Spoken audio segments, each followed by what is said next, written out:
स्वागत है स्टूडेंट, फिर से एक बार पुनः टेस्ला स्टडी जोन में। आइए इस बार हम फिर से एक बार लेके चलते हैं। इसके पहले आप लोगों ने 10th यूपी बोर्ड के फिजिक्स के बारे में कुछ जाना था और उससे रिलेटेड प्रतिबिंब क्या होता है और प्रतिबिंब में अंतर क्या है, आभासी वास्तविक प्रतिबिंब में अंतर क्या है, सारा चीज़ जाना था आप लोगों ने। ठीक है, आगे आज हम बात करते हैं समतल दर्पण से प्रतिबिंब का बनना। ठीक है स्टूडेंट, समतल दर्पण से प्रतिबिंब का बनना है। देखिए ध्यान दीजिएगा, कैसे पता चलेगा, कैसे बनता है। बात करना है समतल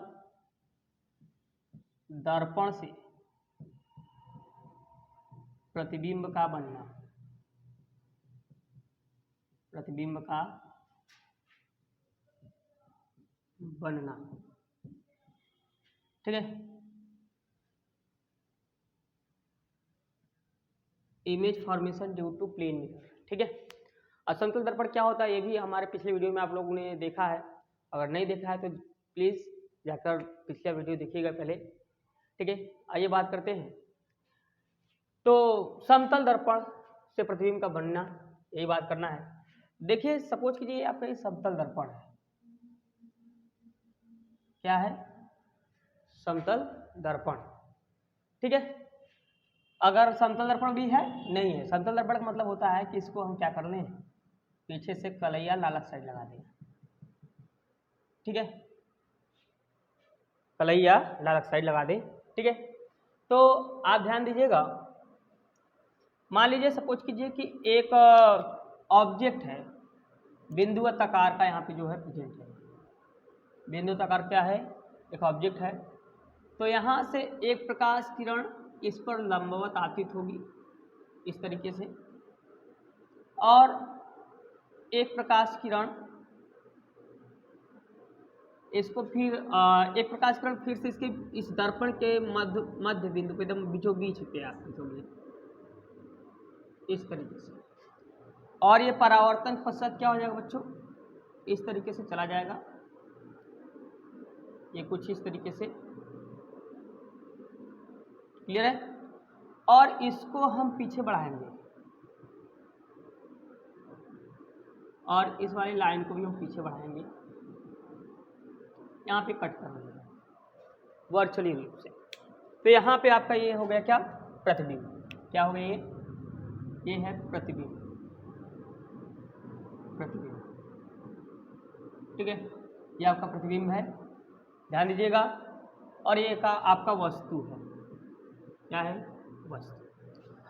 हमने इस वस्तु को O से दिखा दिया, ऑब्जेक्ट। इस प्रतिबिंब को I से इमेज दिखा दिया, और जहाँ पे इंसिडेंट है इस पॉइंट को हमने दिखा दिया M।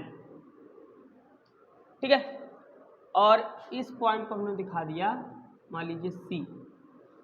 ठीक है, तो ये आपका समतल दर्पण से प्रतिबिंब का बनना है। और इसमें आप देख रहे हैं कि जितनी दूरी पर ये प्रतिबिंब दर्पण से जितनी दूरी पर ये वस्तु है, उतने ही दूरी पर दर्पण के पीछे प्रतिबिंब बन रहा है। अर्थात जब हम बात करें प्रकृति की, बात कर लें प्रकृति,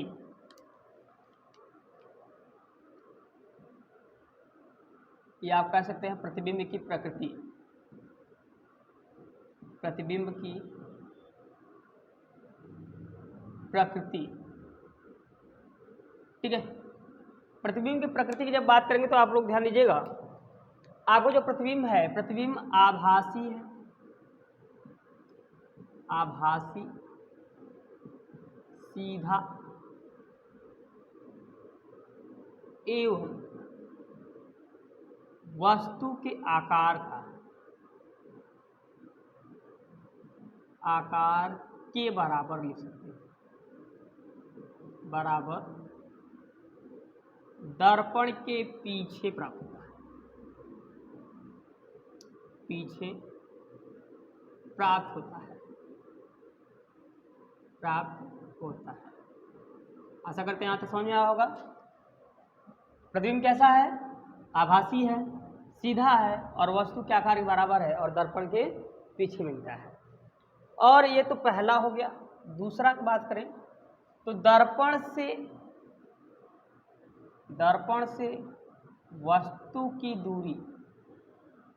की दूरी बराबर है दर्पण से प्रतिबिंब की दूरी, दर्पण से प्रतिबिंब की दूरी, प्रतिबिंब की दूरी, दर्पण से क्या है, प्रतिबिंब की दूरी बराबर है। अर्थात हम क्या दिखा सकते हैं, इसमें दिखाएंगे तो ओ एम बराबर क्या है, एम आई के। ठीक है, आशा करते हैं यहाँ तक आपको समझ में आया होगा। ठीक है, तो चलिए इसके बाद हम इसको स्क्रीनशॉट ले लीजिए और हम इसको थोड़ा सा रफ करते हैं। इसके बाद आगे बात करते हैं इससे संबंधित कुछ नोट पॉइंट पे। ठीक है,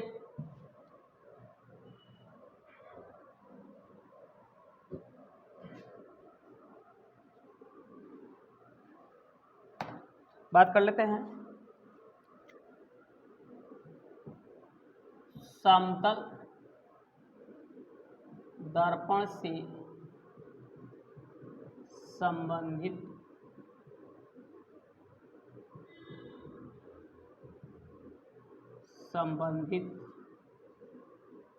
या समतल दर्पण से संबंधित, ठीक है, संबंधित महत्वपूर्ण बिंदु या ठीक है महत्वपूर्ण बिंदु ही लिख लीजिए।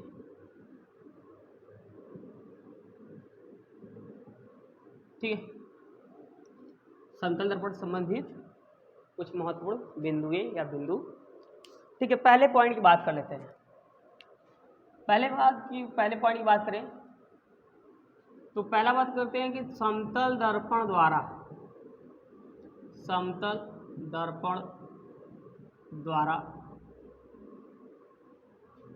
प्राप्त प्रतिबिंब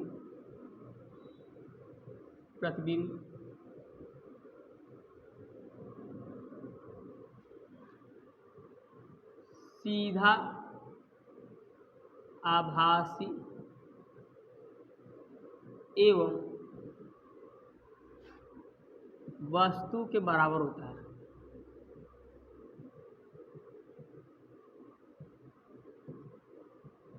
वस्तु के बराबर होता है। ठीक है, सीधा आभासी व वस्तु के बराबर होता है। दूसरा पॉइंट, समतल दर्पण के द्वारा प्रतिबिंब या प्राप्त प्रतिबिंब दर्पण के पीछे मिलता है, दर्पण के पीछे मिलता है। ठीक है, दर्पण पीछे मिलता है, ध्यान दीजिए। अगला पॉइंट बात कर लेते हैं जो कि मोस्ट इंपॉर्टेंट है, तीसरा,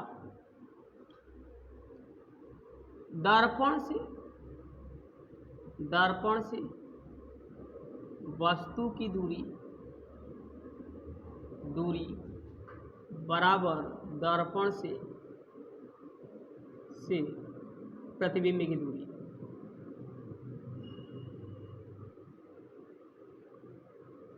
ठीक है, अच्छा कहते हैं, समझ में आया होगा। जो चौथा पॉइंट बात कर लेते हैं, वस्तु का आकार बराबर प्रतिबिंब का आकार, प्रतिबिंब का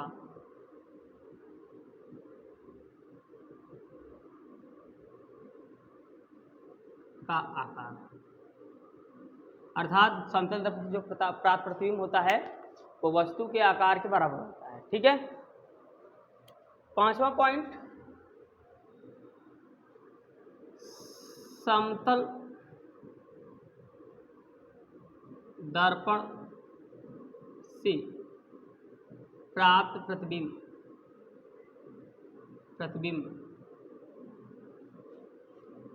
पार्श्विक रूप से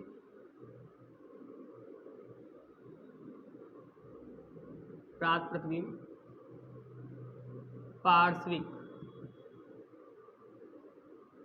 पार्श्विक रूप से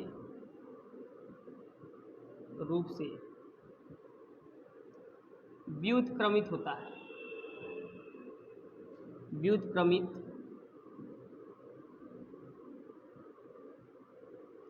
व्युत्क्रमित होता है। ठीक है, क्लियर है। अगला पॉइंट की बात कर लेते हैं, छठा। यदि दर्पण की ओर या दर्पण से दूर वस्तु को ए दूरी विस्थापित करते हैं तो प्रतिबिंब भी ए दूरी विस्थापित होती है।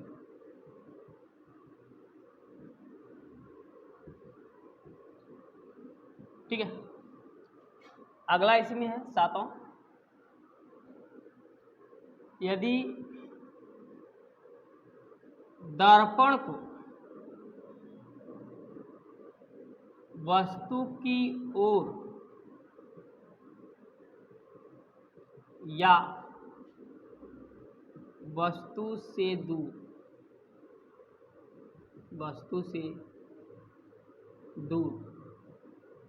ए दूरी विस्थापित करते हैं तो प्रतिबिंब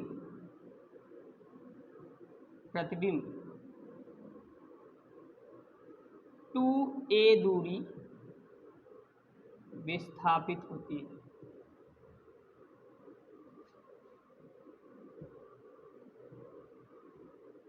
ठीक है बच्चों, समझिए इसको। समतल दर्पण द्वारा प्राप्त प्रतिबिंब सीधा आभासी एवं वस्तु के बराबर होता है। ठीक है, समतल दर्पण जो प्रतिबिंब मिलता है आपको, ठीक है, कैसा होता है? आभासी, सीधा, वो वस्तु के बराबर। अगला पॉइंट है, समतल दर्पण के द्वारा प्राप्त प्रतिबिंब दर्पण के पीछे मिलता है, बिहाइंड द मिरर, दर्पण के पीछे। ठीक है, दर्पण से वस्तु की दूरी बराबर दर्पण से प्रतिबिंब की दूरी। जितनी दूरी पर दर्पण से वस्तु रहेगा उतनी ही दूरी पर प्रतिबिंब होगा आपके दर्पण से। ठीक है, ऐसे ही अगला पॉइंट है, समतल दर्पण से प्राप्त प्रतिबिंब पार्श्विक रूप से उल्टा अर्थात व्युत्क्रमित होता है। अर्थात हम कहने मतलब कि उसमें हमारा जो दायां हाथ है उसमें बायां हाथ दिखेगा और बायां हाथ दायां हाथ दिखेगा। ठीक है, ऐसे दिखेगा। अगला, यदि दर्पण की ओर या दर्पण से दूर, ठीक है, वस्तु को ए दूरी विस्थापित करते हैं तो प्रतिबिंब भी कितनी दूरी विस्थापित होगा बच्चों? ए दूरी पे। ध्यान रखिएगा कि पहले क्या किसको विस्थापित करते हैं? किसको? वस्तु को दर्पण की ओर या दर्पण से दूर ए दूरी अगर विस्थापित करते हैं तो आपका जो प्रतिबिंब होता है ए दूरी विस्थापित होगा। लेकिन उसी में जो नेक्स्ट पॉइंट है, यदि दर्पण को हम कर दें, वस्तु को फिक्स रखें, दर्पण को विस्थापित करें। पहले बार में क्या था बच्चों?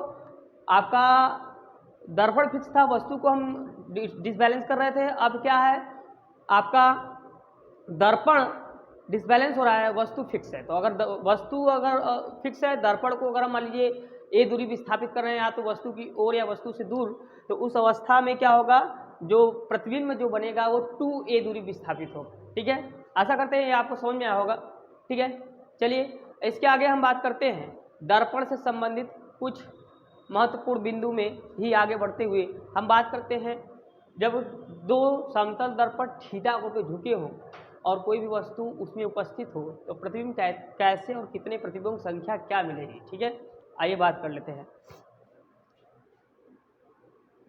यदि दो दर्पण थीटा कोण पर झुके हों, अगर दो दर्पण थीटा कोण पर झुके हों और उसमें कोई भी वस्तु क्या है स्थित हो तो उसके कितने प्रतिबिंब प्राप्त होंगे, यही हमको प्रतिबिंबों की संख्या निकालने के लिए क्या करना है? फार्मूले आपको बताना है। ध्यान दीजिएगा, आप लोगों ने सैलून में गए होंगे। सैलून में होता क्या है कि अगर जब सैलून में देखते तो आपके पीछे भी एक मिरर लगा होता है और एक आगे लगा होता है। ठीक है, और उसमें क्या होगा, कि जो मिरर होता है इंक्लाइन होता है, थोड़ा सा झुका होता है, ठीक है, और उसमें आपके हेड के पता नहीं कितने प्रतिबिंब दिखाई देते हैं, ठीक है। आइए उसी की बात करते हैं। तो पहला पॉइंट है, यदि दर्पण या यदि दो समतल दर्पण थीटा कोण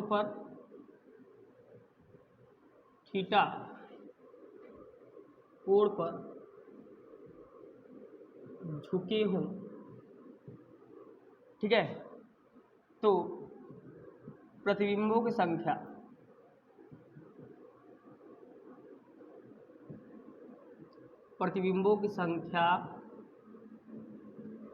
n बराबर, ये होता है बच्चों n बराबर,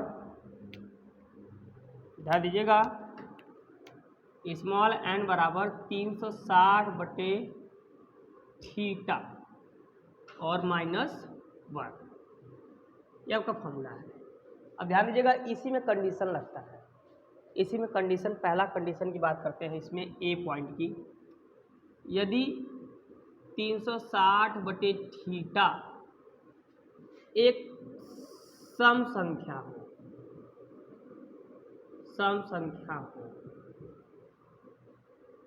तो प्रतिबिंबों की संख्या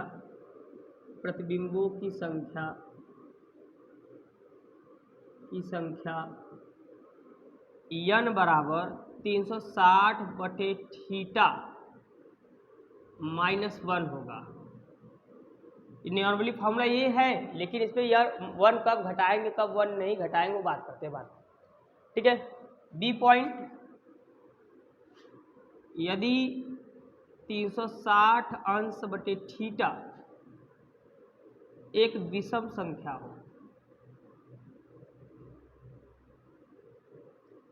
हो, तो प्रतिबिंबों की संख्या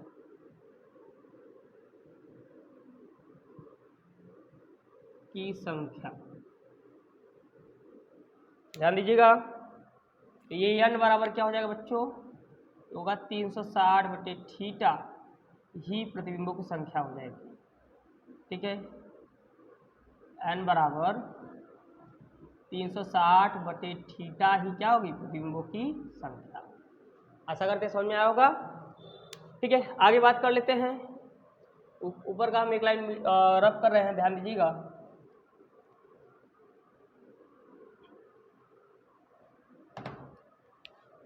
नेक्स्ट पॉइंट है सी,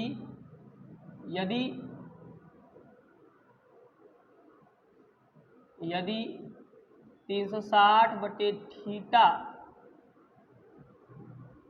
एक मिश्र संख्या है,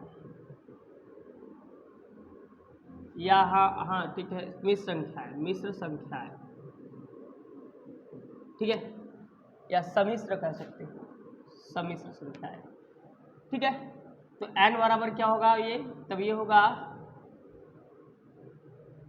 ध्यान दीजिएगा, तो n की जो वैल्यू होगी, अर्थात प्रतिबिंबों की संख्या सभी संख्या हो, तो प्रतिबिंबों की संख्या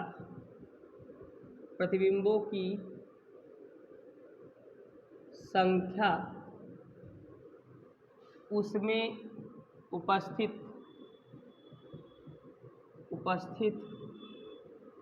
पूर्णांक के बराबर होगा, ठीक है। ध्यान दीजिए कैसे, मान लीजिए आपका जो सभी संख्या है वो 1 से 1/2 हो गया, या 3 सही 4/5 हो गया। इसको सॉल्व करने पे सपोज कीजिए, तो नंबर ऑफ इमेज कैसे पता चलेगा, प्रतिबिंबों की संख्या कैसे पता चलेगा, वो पता चलेगा इससे, जो पूर्णांक है ना वही प्रतिबिंब संख्या होगी, ठीक है। आशा करते समझ में आ गया होगा। अगला पॉइंट इसी में बात कर लेते हैं, डी पॉइंट, यदि 360 बटे थीटा, या सॉरी हम बात कर ले, यदि दो समतल दर्पण थीटा कोण पर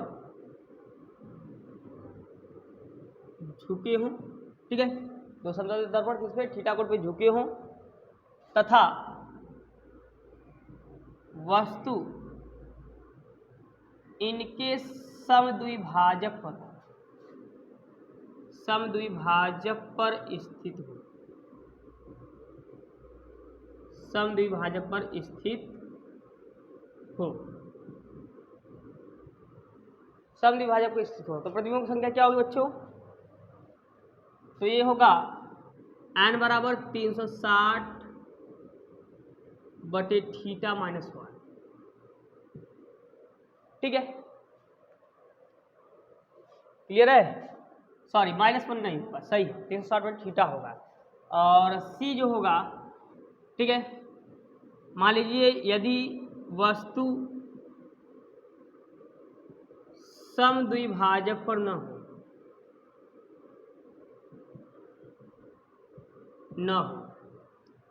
समद्विभाजक पर न हो, मतलब वस्तु कहीं भी हो, तो उस कंडीशन में हो जाएगा क्या? ये हो जाएगा n बराबर 360, ठीक है, बटे थीटा, सॉरी इसमें -1 रहेगा, ठीक है, समद्विभाजक पर न हो, 1 मिनट, ठीक है, इसमें नहीं रहेगा, इसी में रहेगा, 360 बटे थीटा -1 होगा, ठीक है। आशा करते हैं यहाँ तक आपको समझ में आया होगा। तो समतल दर्पण से प्रतिबिंब का बनना और समतल दर्पण से कुछ महत्वपूर्ण पॉइंट आपको बता दिया गया, और इसको आप रिमेंबर कर लीजिएगा। अगर वीडियो अच्छा लगे तो वीडियो को लाइक और चैनल को सब्सक्राइब जरूर कीजिएगा। तब के लिए धन्यवाद।